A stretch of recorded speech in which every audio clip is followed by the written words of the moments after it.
প্রবাসে নতুন লোক আসার পরে পুরান লোকগুলায় নতুন লোকদের সাথে যে একটা ব্যবহার করে যে কত টাকাতে আসছেন, ৫ লাখ টাকা ৪ লাখ টাকা ঋণ করে আসছেন, কেন ভাই আসছেন, এত টাকাতে ঋণ করে এত টাকা ঋণ করে আপনি প্রবাসে আসছেন কেন, কি করবেন, এখানে তো কাম নাই কাজ নাই, আর আপনারা কি অন্য রাষ্ট্র যাইতে পারছেন না, এই রাষ্ট্রের মধ্যে চলে আসছেন, এই রাষ্ট্রটা কি, এভাবে বিভিন্ন ধরনের কথাবার্তা নতুন প্রবাসীদেরকে আমরা শুনিয়ে থাকি।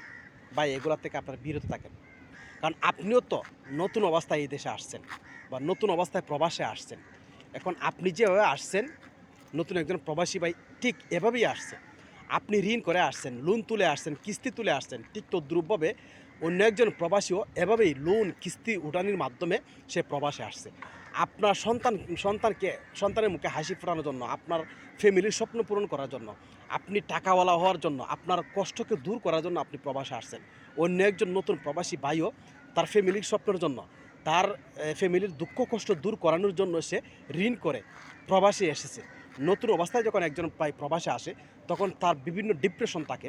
সে টাকা পয়সা ঋণ করে আসছে, কীভাবে সেই টাকা পয়সা শোধ করবে, সে মা বাপ ছেড়ে আসছে, তার স্ত্রী পুত্র ছেড়ে আসছে, তার মন মস্তিষ্ক তেমন একটা ভালো থাকে না, খুব ডিপ্রেশনের মধ্যে থাকে। সুতরাং যখন একজন নতুন প্রবাসী প্রবাসে আসবে তাকে ডিপ্রেশন দিবেন না, ডিপ্রেশন না দিয়ে তাকে উৎসাহ দেন, আনন্দ দেন, তার মনকে সবসময় আনন্দের মধ্যে রাখেন।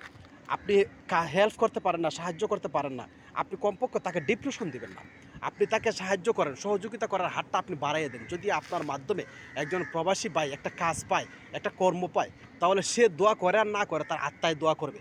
তার আত্মার দোয়ার মাধ্যমে আপনার সফলতা ইনশাআল্লাহ হয়ে যাবে।